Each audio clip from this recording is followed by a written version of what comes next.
इस्लाम कहता है कि कोई बाप कितना भी बुजुर्ग हो लेकिन बेटा अपने बाप के पैर नहीं छू सकता, अपनी माँ के भी पैर नहीं छू सकता। माँ के कदमों के नीचे जन्नत है, वो तलाश करे यानी खिदमत करके जन्नत में जाने की कोशिश करे, लेकिन माँ के कदमों के नीचे जन्नत होने का मतलब ये नहीं है कि वो अपने माँ के पैर छुए। वक़दा रब्बुका अल्ला तअबुदु इल्ला इय्याह, और तुम्हारे रब ने ये फैसला कर दिया है कि तुम अल्लाह के अलावा किसी और की इबादत नहीं करोगे। वबिल वालिदैनि एहसाना, और फौरन कह दिया अपने माँ बाप के साथ एहसान करो, यानी पहले इबादत अल्लाह की और अल्लाह की इबादत के बाद माँ बाप के साथ एहसान। वबिल वालिदैनि एहसाना, एहसान क्यों कहा? एहसान में हर नेकी शामिल है। बाप के पैर में दर्द हो रहा है तो उसका पैर दबाना एहसान है। अगर बाप के सर में दर्द हो रहा है तो उसका सर दबाना एहसान है। बाप बिस्तर पर लेटा हुआ है, चाहता है कि बेटे लेटे लेटे बोर हो गया हूँ, ज़रा घर के बाहर मुझे टहला दो, घर के बाहर ज़रा मुझे हवा खिला दो, तो बेटे की जिम्मेदारी अपनी पीठ के ऊपर लाद कर अपने बाप को घर के बाहर का चक्कर लगवाए, घुमाए। बाप बीमार है तो उसका इलाज कराए, ये एहसान है। एहसान हर उस नेकी को कहा जाता है जो माँ बाप को जिस नेकी की ज़रूरत है, माँ बाप को जिस चीज़ की ज़रूरत है उस चीज़ को पूरा कर देने का नाम एहसान है। इसलिए अल्लाह ने ये नहीं कहा कि अपने माँ बाप के पैर दबाओ, ये नहीं कहा कि अपने माँ बाप की खिदमत करो, बल्कि ये कहा वबिल वालिदैनि एहसाना, तुम्हारे बाप को जिस चीज़ की ज़रूरत है वो ज़रूरत उसकी पूरी करो, ये एहसान है। ये एहसान है। इम्मा यबलुगन्ना इंदकल किबरा अहदुहुमा व किलाहुमा फला तकुल लहुमा उफ़ वला तनहरहुमा, जब उन दोनों में से कोई एक या वो दोनों तुम्हारी जिंदगी में बुढ़ापे को पहुंच जाएं तो तुम उनसे उफ भी मत करो, हूँ भी मत करो, हो ये भी नहीं कर सकते।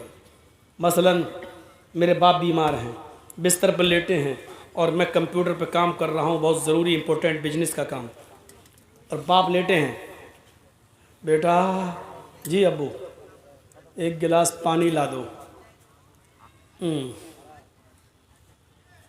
कंप्यूटर बंद किया और गए, पानी ला के दे दिया। अल्लाह की कसम सवाब नहीं मिलेगा। क्यों? तुमने ये तुम्हारे मुंह से जो निकल गया, यानी बाप ने पानी मांगा और तुम कंप्यूटर पे कोई इमरजेंसी काम कर रहे हो, अचानक बेटा जी एक गिलास पानी ला दो। उठे, लाए, दिया, पिलाया, अपने हाथ से उनका सर पकड़ के पिलाया, सब कुछ किया, लेकिन जो निकल गया इसने तुम्हारी इस नेकी को बर्बाद कर दिया। कुरान कहता है फला तकुल लहुमा उफ, जब वो इस उम्र को पहुंच जाएं तो तुम हो भी नहीं करो।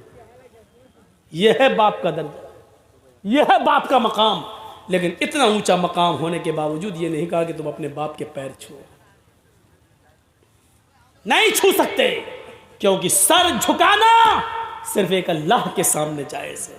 और आगे यहां तक अल्लाह के नबी ने फरमाया अगर अल्लाह के अलावा सर झुकाना सजदा करना किसी को जायज होता तो अल्लाह के नबी फरमाते हैं कि मैं औरतों को हुक्म देता कि वो अपने हस्बैंड्स, अपने शौहरों को सजदा करें। अगर अल्लाह के अलावा सजदा करना किसी को जायज होता तो मैं औरतों को हुक्म देता कि वो अपने शौहरों को सजदा करें, लेकिन बीवी भी अपने शौहर को सजदा नहीं कर सकती है, इसलिए कि सजदा सिर्फ अल्लाह का हक है, बंदा सिर्फ अल्लाह ही को कर सकता है और किसी को नहीं। मेरे भाइयों, इस मकाम को समझने की कोशिश करो। दुनिया में जितने भी धर्म हैं उन लोगों ने अपने अपने मज़ाहिब के महान पुरुषों को इंसानियत से निकाल दिया, लेकिन दुनिया में एक धर्म ऐसा है और वो है इस्लाम, जिसमें आज भी मोहम्मदुर रसूलुल्लाह को भगवान का, खुदा का, अल्लाह का दर्जा नहीं दिया गया है। हमने अपने महान पुरुष को इंसान ही का दर्जा दिया है और इंसान ही रहने दिया है। कुरान चीख कर ऐलान करता है कुल इन्नमा अना बशरुम मिस्लुकुम, आए नबी कह दो कि मैं तुम्हारी तरह का एक बशर हूँ, कह दो कि मैं तुम्हारी तरह का एक इंसान हूँ। तुम चलते फिरते हो, मैं तुम शादी ब्याह करते हो, मैंने भी शादी ब्याह की है। तुम्हारे माँ बाप दादा परदादा थे, तुम्हारे भी माँ बाप दादा परदादा थे। तुम्हें बच्चे थे, तुम्हारे बच्चे तो मेरे भी बच्चे थे। तुम्हें बुखार आता है, सर में दर्द होता है, दुख और गम पहुंचता है। मुझे भी बुखार आता है, सर में दर्द होता है, दुख और दर्द हमें भी पहुंचता है, खुशी हमें भी पहुंचती है। कुल इन्नमा अना बशरुम मिस्लुकुम यूहा इलैया। हाँ, फर्क इतना है हम में और तुम में, हमारे पास जिब्राइल कुरान लेकर आते हैं और तुम्हारे पास नहीं आते हैं। अल्लाह की तरफ से मेरे पास पैगाम आता है और तुम्हारे पास नहीं आता है। बस यही मकाम मेरा बड़ा है कि अल्लाह ने मुझे नबी बनाया है और तुम्हें नबी नहीं बनाया। अल्लाह ने तुम्हें पैगंबर नहीं बनाया और मुझे पैगंबर बनाया है। मुझे कुरान उतारा और उस कुरान को लोगों तक पहुंचाने का हुक्म दिया है। इस मकाम ने, इस मर्तबे ने मुझे बहुत बुलंद कर दिया है। इंसानियत में कोई फ़र्क नहीं है। मेरे भाइयों, गौर करिए, एक शख्स अल्लाह के नबी सल्लल्लाहु अलैहि वसल्लम के पास आता है। एक शख्स अल्लाह दूर देहात का रहने वाला अल्लाह के नबी के पास आया। लोगों ने उसको भेजा कि जाओ अपने गांव में ये परेशानी है, अल्लाह के नबी से बयान करो, अल्लाह के नबी हमारी परेशानी को दूर करेंगे। वो अल्लाह के रसूल के पास आता है, अल्लाह के नबी को देखता है तो ऐसे कह नहीं पा रहा है, वो हमारे गाँव में आवाज़ नहीं निकल रही है। जैसे अचानक मोदी जी के सामने कोई खड़ा हो जाए तो जी आवाज़ नहीं निकलेगी।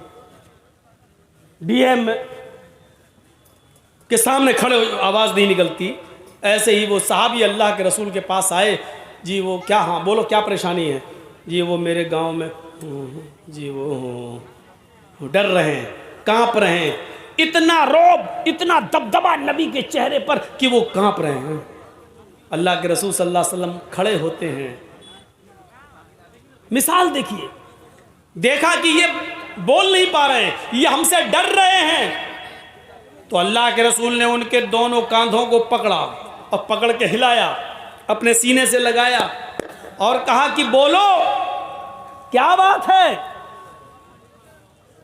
इन्नी लस्तु बिमलक,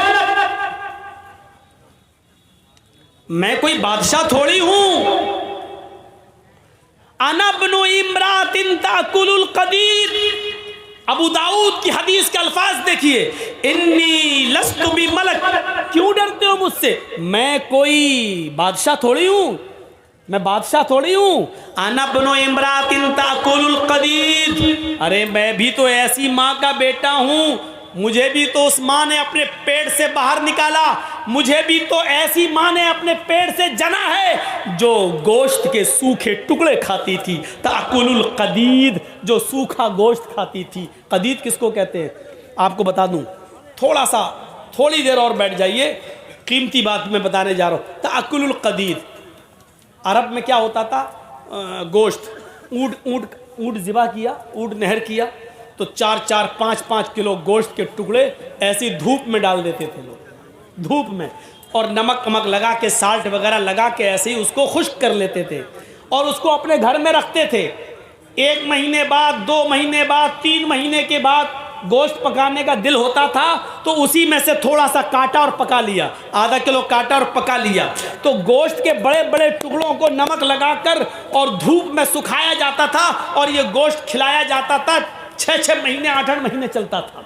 इसको बोलते कदीद अरबी जबान में। तो अनबनु इम्रातिन ताकुलुल कदीद, मैं ऐसी माँ का बेटा हूं जो गोश्त के सूखे टुकड़े खाती थी। ये कहकर आपने उसका डर दूर किया। क्यों डरते हो? बिल्कुल नहीं। उसने तब सोचा, हाँ अल्लाह के रसूल भी तो मेरी तरह के इंसान हैं, एक माँ के बेटे हैं। फिर उसने अपनी बात रखी। ये था नबी अकरम सल्लल्लाहु अलैहि वसल्लम की सादगी, ये थी नबी अकरम सल्लल्लाहु अलैहि वसल्लम की संजीदगी कि आपने उसके दिल से डर को ख़त्म करने के लिए क्या कहा? मैं भी एक ऐसी माँ का बेटा हूँ जिसको ताज़ा गोश्त भी खाने को नहीं मिलता था, गोश्त के सूखे टुकड़े खाती थी।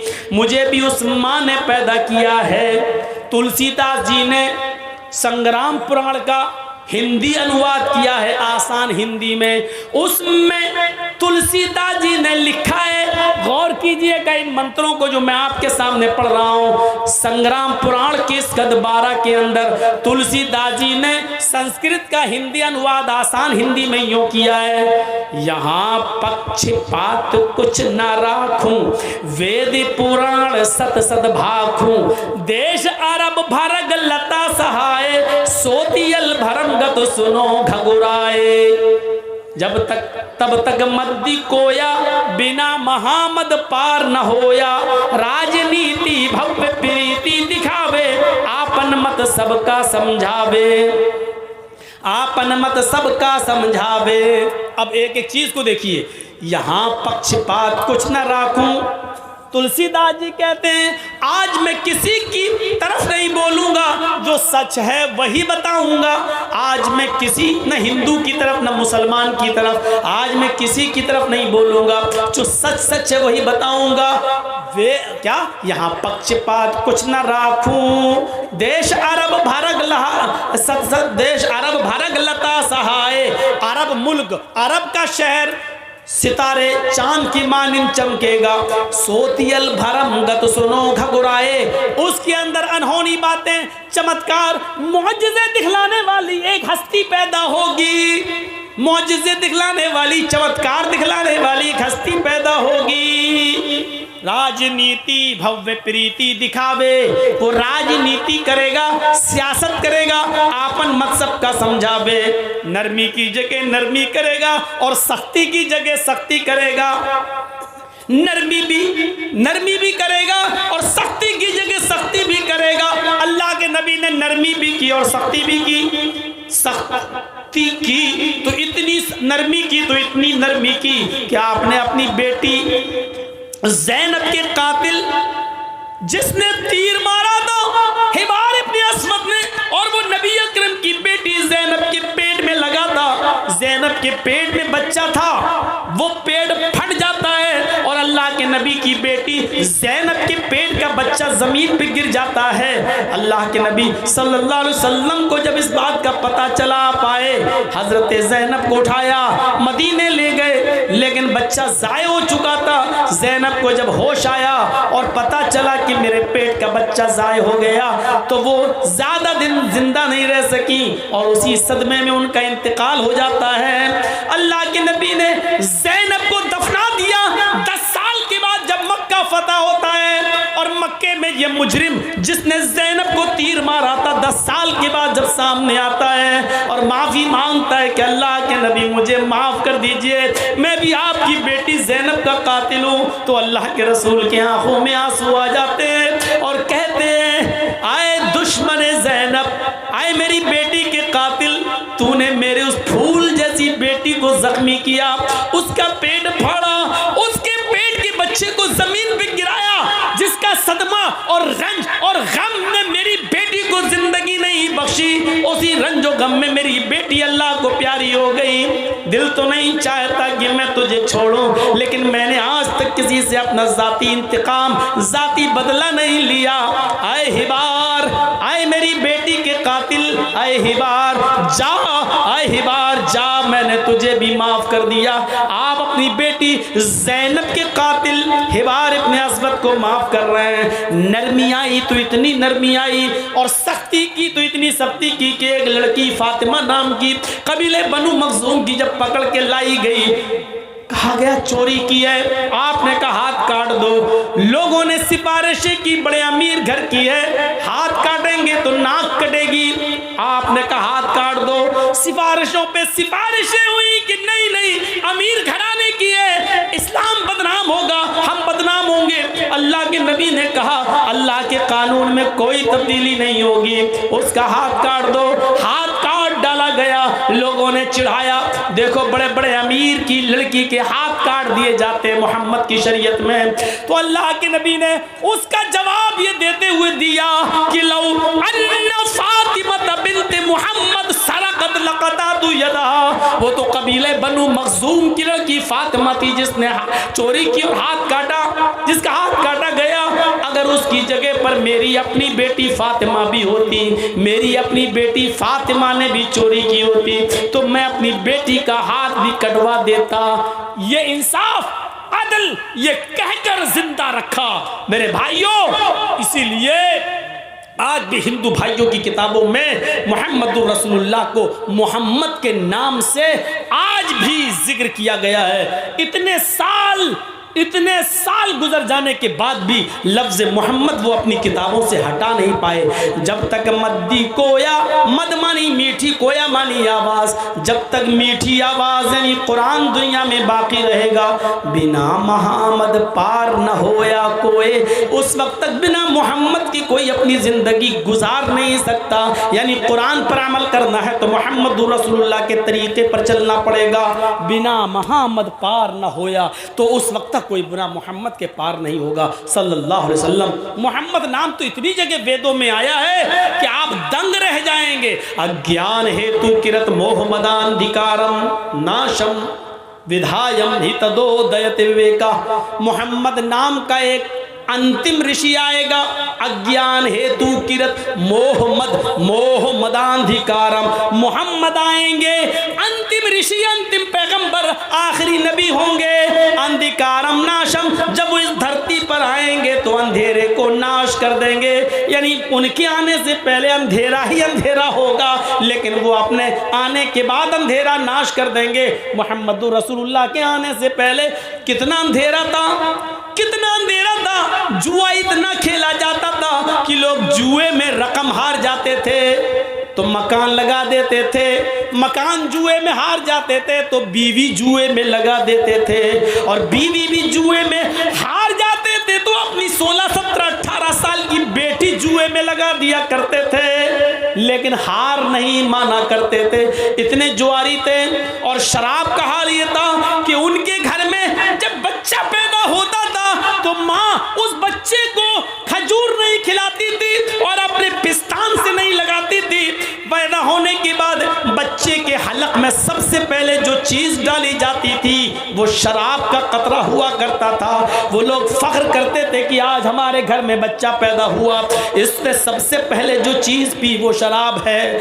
गौर करो, जब पैदा होते ही बच्चे को शराब पिलाई जाती हो तो वो अंजाम कार कैसा होगा, आगे चलकर वो लड़का क्या बनेगा। शराब इतनी पी जाती थी कि वो लोग जब खाना खाने के लिए दस्तरखान पर बैठते थे तो पानी की जगह पर शराब की बोतल रख लिया करते थे। जैसे हम लोग थम्स अप और पेप्सी की बोतल रख लेते हैं और खाना खाते खाते पानी की जगह थम्स अप और पेप्सी पीते जाते हैं, स्प्राइट पीते जाते हैं। अरब के लोग खाना खाते खाते उस खाने को हलक के नीचे उतारने के लिए शराब के घूंट पिया करते थे। मेरे भाइयों, शराब की ये लत थी जिसको कुरान करीम ने ये कहकर हराम करार दे दिया कि इन्नमल खमरु वल मैसिरु वल अंसाबु वल अज़लामु रिज्सुम मिन अमल शैतान। आज के बाद ये शराब, ये जुआ, ये बुतों के थान और फाल के तीर, ये सब के सब रिज्सुम मिन अमल शैतान, हराम नहीं, शैतान की गंदगी है। रिज्सुम मिन अमल शैतान, शराब को शैतान की गंदगी कह दिया। हराम तो बहुत सी चीज़ें हैं, लेकिन शैतान की गंदगी। आप अपनी गंदगी खा सकते हैं क्या? लैट्रिन करके आप खाएंगे? कोई अक्लमंद ऐसा होगा जो जंगल में जाए और लैट्रिन करके खा ले? नहीं। अल्लाह ताला ने क्या कहा? हराम तो बहुत सी चीज़ें हैं, लेकिन शराब ये शैतान की लैट्रिन और शैतान की गंदगी है। रिज्सुम मिन अमल शैतान, जो शराब पीता है वो दर हकीकत शैतान का पैखाना खा रहा है, शैतान की लैट्रिन खा रहा है। इसको कुरान ने रिज्सुम मिन अमल शैतान कहा है, रिज्स कहा, रिज्स। अब जिसका ज़मीर गवारा करे वो खाए, वो पिए। तसव्वुर करो, अरब के अंदर इतना अंधेरा था, शराब वो खाने की जगह पर पिया करते थे, जुए में अपनी बेटी तक को हार जाया करते थे।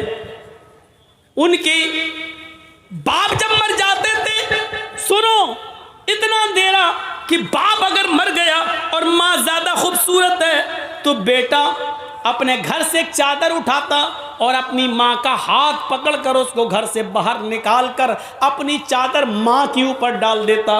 ये इस बात का ऐलान होता कि आज के बाद ये मेरी माँ नहीं है, मैंने अपना कपड़ा इसको पहना दिया है, अब ये मेरी बीवी बन गई।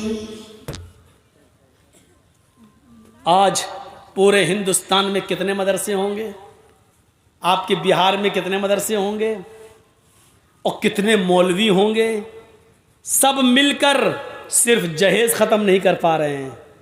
और बताओ बिहार में जहेज ख़त्म हो गया? जो शादी होती है क्या मोटरसाइकिल नहीं मांगी जाती है? क्या दहेज नहीं? इतने मौलवी, लाखों मौलवी,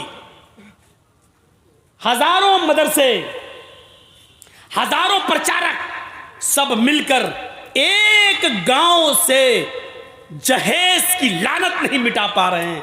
अल्लाह के रसूल अकेले तन्हे तन्हा, एक तरफ शराब है, दूसरी तरफ जुआ है, तीसरी तरफ बाप के मरने के बाद बेटा अपनी मां को अपनी बीवी बना रहा है, चौथी तरफ मां के पेट से, बीवी के पेट से अगर लड़की पैदा हो रही तो उसको जिंदा दफन किया जा रहा है, उसको कब्र खोद के जिंदा गाड़ा जा रहा है।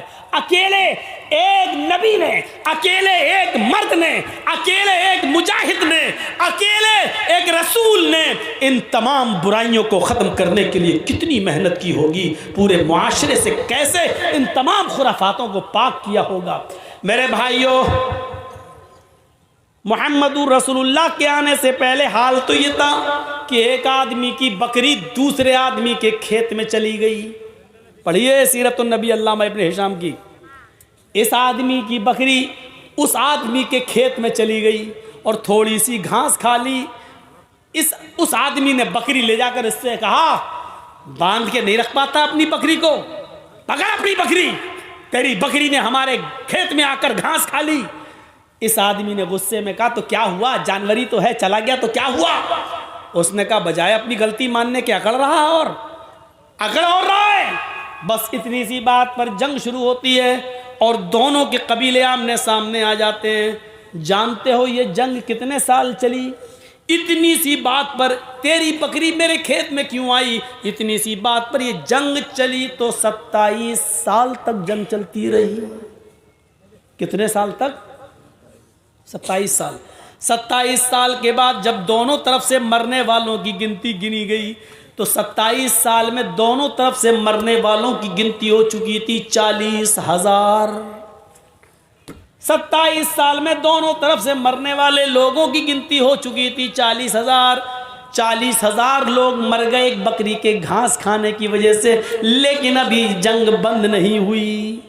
ऐसे माहौल में जनाबे मोहम्मदुर रसूलुल्लाह और ऐसी खूनख्वार कौम को आपने कैसा बनाया कि जब इस्लाम आया, मोहम्मदुर रसूलुल्लाह ने भाई भाई की तालीम दी, तो ऐसा फिर माहौल आया कि एक जंग यरमूक के अंदर 3 सहाबी जख्मी हो गए और तीनों जंगल में लेटे हुए, खून गिर रहा, टपक रहा उनके जिस्म से, पानी पानी चिल्ला रहे हैं।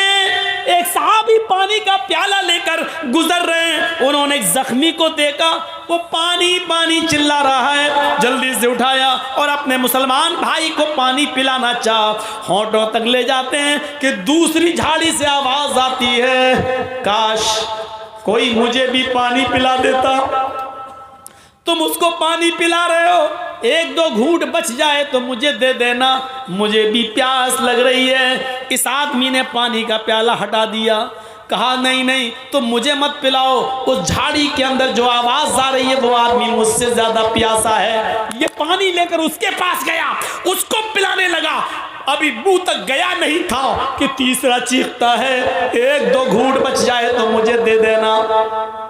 ये दूसरे ने तीसरे की तरफ रिफर कर दिया। ये तीसरे के पास जाता है, उसने कहा जल्दी आओ मेरे भाई। जब तक ये बैठता है तब तक उसकी आखिरी सांस उखड़ जाती है। इसने अपनी गोद में लिया लेकिन धड़कनें बंद हो चुकी है, वो तो जा चुका है, दुनिया छोड़ चुका है। उसने उसको लिटाया, फिर लौट कर दूसरे के पास आया तो क्या देखता है कि दूसरा भी इस दुनिया को छोड़ चुका है। उसने सोचा पहले ही को पानी पिला दूं, जहाँ से शुरू किया। जब पहले के पास आता है तो क्या देखता कि पहला भी आब हयात से, हौज़े कौसर से अपनी प्यास बुझा चुका है।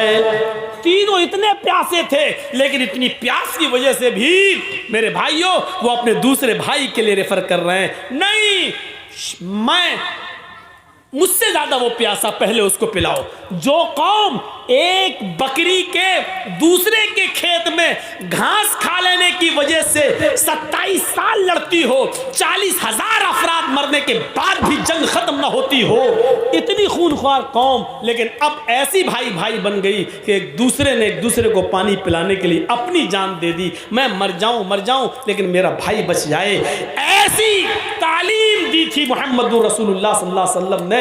कितनी मेहनत की होगी। हम तो सारे मौलवी, हजारों मदरसे होने के बावजूद दहेज खत्म नहीं करा पा रहे हैं। कितनी लड़कियां आज दहेज न होने की वजह से बैठी हुई हैं, दहेज न होने की वजह से आत्महत्याएं कर लेती हैं। आयशा को याद करो, अहमदाबाद की साबरमती जेल में डुबकी लगाने वाली और कूद जाने वाली उस आयशा को याद करो।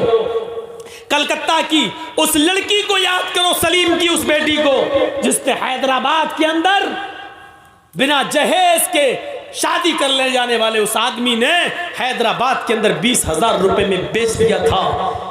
और वो लड़की दरिंदों का शिकार होकर पंखे पे लटक जाती है और फांसी के तख्ते पे लटकते हुए अपने बाप के नाम एक लेटर दे जाती है कि अब्बू, क्या मैं तुम्हारे ऊपर इतनी बोझल हो चुकी थी, इतनी भारी हो गई थी कि लड़के की हकीकत भी तलाश नहीं की आपने, और जिसने बगैर जहेज के शादी करना चाहा आपने फट से उसको मेरा हाथ पकड़ा दिया और आपने उसके माँ बाप का पता भी नहीं लगाया। मैं लुट चुकी हूँ, मैं बर्बाद हो चुकी हूँ। अब मैं अपनी असली शक्ल आपको और आप अपनी माँ को और अपने भाइयों को नहीं दिखाना चाहती।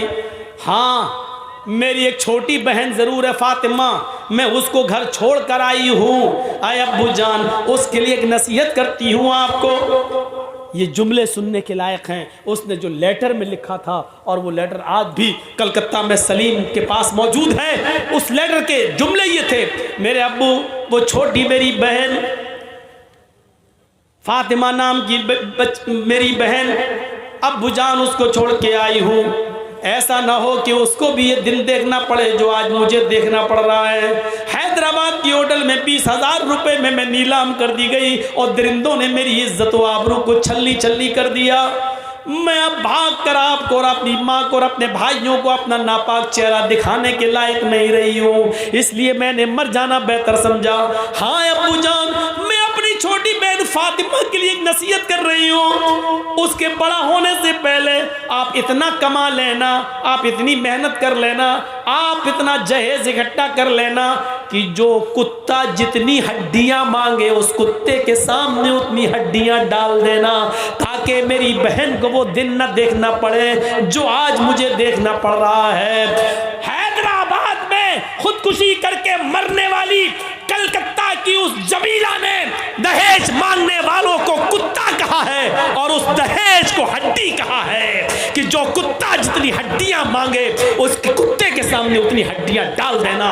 आज के इस जलसे के बाद देखेंगे कितने कुत्ते हैं और कितनी हड्डियों का मुतालबा करते हैं। आज के बाद जो भी दहेज मांगे समझ लेना वो कुत्ता है, और लड़की का बाप जिसको उसकी डिमांड के मुताबिक दे, समझ लेना कि बाप उस कुत्ते के सामने हड्डियां डाल रहा है।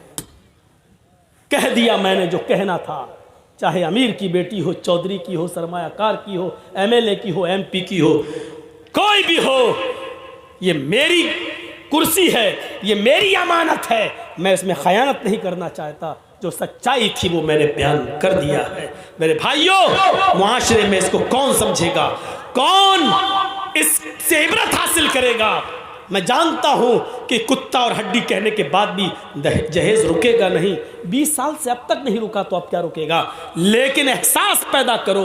एहसास उस जमीला ने क्या कहा था कि मेरी बहन के लिए इतना कमा लेना कि जो कुत्ता जितनी हड्डियां मांगे उस कुत्ते के सामने उतनी हड्डियां डाल देना, ताकि मेरी बहन को वो दिन न देखना पड़े जो मुझे देखना पड़ रहा है। यहां अंधेरा था। मोहम्मद अंधिकारम, मोहम्मद आएंगे अंधिकारम नाशम, अंधेरे को नाश कर देंगे। मोहम्मद आएंगे अंधेरे को नाश कर देंगे। उवाच भूप्रति प्रेमणा माया मद विशारदा तब देवो महाराज मम दसत्तुमा गीता मर्मोच्छिष्ट समंजियाति तथा तत्पश्य भो इति श्रुत्वा तथा दृष्टा परम विस्मय मागिता चतुर्विभ्रात्रम देव कर्ष्यामि कृच्छ्यम भवन्तो बांधवा देवा स्वाशेनाउत्रश्यता शरम सुधारी सदूषका उच्चलापी लिंगच्छेदी सर्वक्षो मतो मम्मा मुस्लिनेओ संस्कारा। आखिरी नबी जब इस दुनिया में आएगा उसके और उसके मानने वालों की पहचान ये होगी, शर्म शुरूधारी, वो लंबी दाढ़ी रखेंगे, शर्म शुरूधारी लंबी दाढ़ी रखेंगे, दाढ़ी में गांठ नहीं लगाएंगे। बहुत से लोगों को आपने देखा होगा दाढ़ी तो लंबी होती है लेकिन गांठ लगा लेते हैं, ऐसे गोल गोल घुमा लेते हैं, बाल बड़े करके यहाँ जूड़ा सा रख लेते हैं। कभी कभी गौर से देखो तो ऐसा लगता है जैसे नारियल का गुच्छा सर पर रख लिया। शर्म शुरूधारी लंबी दाढ़ी रखेंगे लेकिन गांठ नहीं लगाएंगे। सदूषका अपने सर के अगर पूरे बाल छिलाएंगे लेकिन टिक्की नहीं रखेंगे, चोटी। बहुत से हिंदू भाइयों को आपने देखा होगा पूरे बाल काट लेंगे, ये छोड़ देते हैं यहाँ टिक्की। हिंदू भाई कहते हैं शंकर जी की टिक्की से गंगा जमुना निकली है। गंगा जमुना जो निकली है वो शंकर भगवान की जटा से निकली है, टिक्की से निकली है। कितना बदल गया है, इधर शंकर जी की टिक्की है गंगा जमुना और उधर जमजम। हाजरा पानी के लिए दौड़ रही है, पानी नहीं मिल रहा है। इस्माइल अलैहिस्सलाम जहां एड़ियां रगड़ रहे हैं वहीं जिब्राइल ने पर मारा और जमजम का चश्मा जारी हो गया। यहाँ इस्माइल की एड़ियां हैं, यहाँ शंकर की जटा है, टिक्की है। कुछ तो है जो मिल रहा है और चीख चीख के कह रहा हिंदू भाइयों आओ तुम्हारा खोया हुआ धर्म हमारे पास है, हम तुम्हें दे रहे हैं, ले लो। आपका बच्चा 5 साल की उम्र में गायब हो जाए और 15 साल के बाद जर्जीस को मिले और 15 साल के बाद जर्जीस आपके बेटे को वापस करे, लीजिए आपका बेटा, आप कहोगे नहीं मेरा तो 5 साल का बच्चा था वही दो, तो कितना बड़ा बेवकूफ बाप होगा। अरे 15 साल पहले खोया था तेरा बेटा, 15 साल के बाद अब वो 20 साल का हो गया है। 5 साल का था वो जब खोया था, 15 साल के बाद 20 साल का, अब 20 साल का बेटा तुझे दे रहा। नहीं साहब वो तो काली शर्ट सफेद पैंट पहन के गया था वही चाहिए हमें, वो तो 5 साल का था वही चाहिए हमें। कितना बड़ा बेवकूफ होगा वो बाप जो 15 साल के बाद अपने बेटे को पहचान नहीं पा रहा है। आपका मजहब जिस कंडीशन में था उसमें धूल लग गई है। इतने सालों के बाद आपका खोया हुआ धर्म हम तुम्हें दे रहे हैं, आपका खोया हुआ नबी हम आपको वापस कर रहे हैं। आप कह रहे हैं नहीं साहब हमारा जैसा था वैसा दो। आप ही की किताब तो कह रही है उसकी पहचान ये होगी, शर्म शुरूधारी लंबी दाढ़ी रखेगा, गांठ नहीं लगाएगा, सर के बाल छिलाएंगे तो चोटी नहीं रखेंगे। उच्चालापी मंदिरों में घंटा नहीं बजाएंगे, जबान से आलाप करेंगे, बुलाएंगे। जबान से हम ही लोग बुलाते हैं अल्लाहु अकबर अल्लाहु अकबर। उच्चालापी ऊंची जगह पर खड़े होकर आलाप करेंगे, जबान से अजान देंगे। इससे भी बड़ी पहचान एक और बताई गई, लिंगच्छेदीन खतना कराने वाले होंगे। अंतिम ऋषि के मानने वाले लिंगच्छेदीन खतना कराने वाले होंगे। लीजिए साहब और क्या चाहिए, जब खतना तो यहूदी भी कराते हैं, ईसाई भी कराते हैं, लेकिन आपकी किताब तो कह रही अंतिम ऋषि आखिरी नबी उसके मानने वाले खतना कराएंगे। और अंतिम ऋषि कौन होगा, जो चांद के 2 टुकड़े करेगा उंगली के इशारे से। ये आपकी किताब कह रही है और ये दुनिया जानती है, चांद के उंगली के इशारे से 2 टुकड़े करने वाली जात मुहम्मदुर रसूलुल्लाह की है। आपकी किताब कह रही है चांद के 2 टुकड़े करने वाला अंतिम ऋषि होगा, उसकी पहचान ये होगी उसकी और उसके मानने वालों की कि वो लंबी दाढ़ी रखेंगे, दाढ़ी में गांठ नहीं लगाएंगे, सर के बाल छिलाएंगे तो चोटी नहीं रखेंगे, ऊंचे स्वर में आलाप करेंगे अर्थात अजान देंगे, लिंगच्छेदीन खतना कराएंगे। सारो भक्षो मतो मम अतीमा, और सबसे बड़ी एक पहचान ये होगी कि वो सर्वभक्ष होंगे, सब्जी भी खाएंगे और गोश्त भी खाएंगे। सर्वभक्ष, सब कुछ खाने वाले, सब्जी भी खाएंगे और गोश्त भी खाएंगे, लेकिन हर गोश्त नहीं खाएंगे। ये भी आपकी किताब कह रही है, हर गोश्त नहीं खाएंगे। बिना कौलन च पश्वस्ते शाम, बिना कौल, बिना मंत्र के उनके यहाँ कोई जानवर हलाल नहीं होगा। वो जिस जानवर पर मंत्र कौल पढ़ेंगे, मंत्र पढ़ेंगे, यानी बिस्मिल्लाह अल्लाहु अकबर कहकर जिस जानवर पर छुरी चलाएंगे वही खाने योग्य होगा, वही खाएंगे। बिना कौलन च पश्वस्ते शाम, वो बिना कौल बिना मंत्र के कोई भी जानवर हलाल नहीं करेंगे। सब कुछ खाएंगे, सब्जी भी और गोश्त भी, लेकिन हर जानवर नहीं खाएंगे, बल्कि मंत्र जिस जानवर पर पढ़ेंगे वही खाएंगे। और इनको क्या कहा जा रहा होगा? मुसलेने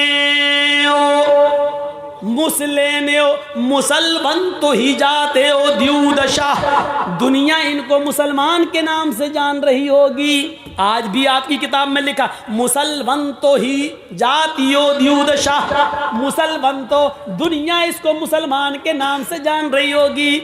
भविष्य पुराण में आज भी लिखा हुआ है कि ये लोग मुसलमान कहलाएंगे। मैं समझता हूँ इतनी बड़ी भविष्यवाणी के बाद अब कुछ नहीं रह जाता है। हमारे नबी ने चांद के 2 टुकड़े करे, चांद के 2 टुकड़े करने वाले का नाम मोहम्मद है। लंबी दाढ़ी रखने वाले मोहम्मद, दाढ़ी में गांठ न लगाने वाले मोहम्मद सल्लल्लाहु अलैहि वसल्लम, सर के बाल छिलाएंगे लेकिन चोटी नहीं रखेंगे, चोटी न रखने वाले मोहम्मदुर रसूलुल्लाह, खतना कराने वाले मुसलमान और मोहम्मदुर रसूलुल्लाह सल्लल्लाहु अलैहि वसल्लम, और सब कुछ खाने वाले, अजान देने वाले, ये सब कुछ, ये सारी खूबियां जो आपकी किताबों में हैं मोहम्मदुर रसूलुल्लाह के अंदर मौजूद थी। ये चीख चीख कर ये मंत्र कह रहे हैं कि इस्लाम ही सबका धर्म है, और जिसने इस्लाम को छोड़कर कोई दूसरा मजहब तलाश किया वो मजहब उसका कबूल नहीं किया जाएगा। ये 2 घंटे की स्पीच में मैंने आपके सामने, वैसे तो अब मैं मंत्र अंतर पढ़ना छोड़ दिया, लेकिन लोगों ने कहा कि पहली बार हमारे यहाँ आए हो मौलाना मंत्र पढ़िए, तो आज मैंने दिल खोल के मंत्र पढ़ दिए हैं। अल्लाह से हम दुआ करते हैं कि बारे अल्लाह हमारी ख़ताओं को माफ़ फरमा दे, गुनाहों को बख्श दे, हमारे हिंदू भाइयों को भी मोहम्मद रसूलुल्लाह की तालीमात को समझने की तौफीक अता फरमा, सच्चा मजहब तलाश करने की तौफीक अता फरमा। जब तक तू हमें ज़िंदा रख, जब तक हम जिंदा रहे इस्लाम पे हमें रखना, और जब हमारा खात्मा हो तो ईमान पर हमारा खात्मा फरमाना।